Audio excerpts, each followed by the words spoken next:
বাড়িতে ঢুকেই চোখ থেকে নকল ব্যান্ডেজ খুলে ফেললো মোনালিসা। আড়াল থেকে দেখেই চমকে গেল কম্পাস। কম্পাস ধারাবাহিকে দেখা যায় হসপিটালে ক্যামেরা বসেই আচ্ছা মতো বার্গার খেতে থাকে ওই মোনালিসা। ঠিক তখনই ঘরে ঢুকে আসে মুক্তি এবং ওই সেনাপতি। যদিও মোনালিসা সেটা দেখতে পায় না, ভাবে কম্পাস বা বিহান কেউ এসেছে, তাই তাড়াতাড়ি করে ওই বার্গারটা লুকিয়ে ফেলে মোনালিসা। কিন্তু মুক্তি এসে মোনালিসাকে বলে, মোনা কি করছো কি, তুমি এই সময় এসব বার্গার টার্গার খাচ্ছ? পুরো ঘরটা তো গন্ধে ময়ময় হয়ে গেছে। মোনালিসা মুক্তিকে বলে, ও মুক্তি মাসি তুমি, তো ভাবলাম কে না কে। এই বলে মোনালিসা আবারও বার্গার খাওয়া শুরু করে। অন্যদিকে মুক্তি ভালো করে ঘরটা স্প্রে করতে থাকে যাতে কেউ ঢুকে বুঝতে না পারে। মুক্তি মোনালিসাকে বলে, মোনা কোনো ভুল করা যাবে না, আমি তোমাকে ও বাড়িতে ঢোকার সব ব্যবস্থা করে ফেলেছি, আর খুব সুন্দরভাবে তুমি ওর বাড়িতে ঢুকে যাচ্ছ। তবে এবার কিন্তু খেলা শুরু হবে, তোমাকে পার্মানেন্টলি ও বাড়িতে থাকতে হবে, আর তার জন্য তোমাকে হেল্প করবে এই মুক্তি আন্টি। তবে কোনো ভুল করলে চলবে না। আচ্ছা মোনা, তোমার চোখ কি কোনো অসুবিধা হচ্ছে না তো? সব মুক্তিকে বলে, আরে না মুক্তি আন্টি, আমার তো তেমন কিছুই হয়নি, আর সবটাই আমি নাটক করছি। আমি তো চোখে স্পষ্ট দেখতে পাচ্ছি, তবে এই ব্যান্ডেজটা লাগিয়ে নাটক করে যাচ্ছি।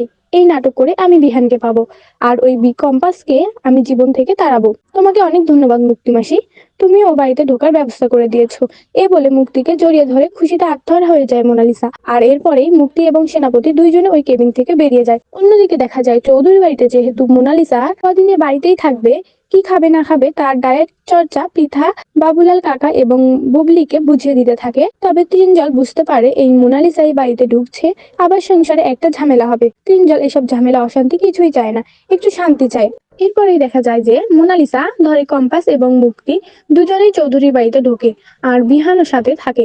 গেস্ট রুম রেডি করে ফেলে পৃথা মোনালিসার জন্য। কম্পাস মুক্তিকে বলে, মুক্তি মাসি তুমি এখানে দাঁড়াও, আমি মোনা ম্যাডামকে নিয়ে রুমে আসছি। এ বলে কম্পাস যখনই মোনা ম্যাডামকে নিয়ে রুমে দিতে যায়, বিহান কম্পাসকে বলে, কম্পাস ওষুধগুলো ঠিকঠাক খাওয়ানো হয়, কোনো যেন ভুল না হয়। কম্পাস বিহানকে বলে, বিহান স্যার আপনি চিন্তা করবেন না, মোনা ম্যাডামের সব দায়িত্ব আমি তো নিয়েছি, সবটাই আমি ঠিক করব। এই বলে কম্পাস মোনালিসাকে নিয়ে ঘরে চলে যায়। আর মুক্তি সবাইকে বলে, এখানে তো সবাই আছে, বিহান আছে, আমার ছেলে সেনাপতি আছে, ঋতুজা আছে, অখিলেশও আছে।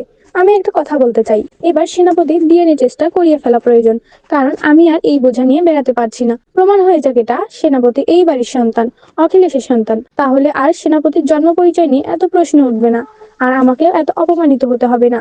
ঋতুজা তুই একটা কাজ কর, তোর পরিচিত কোনো ল্যাবে এই ডিএনএ টেস্টটা করানোর ব্যবস্থা কর।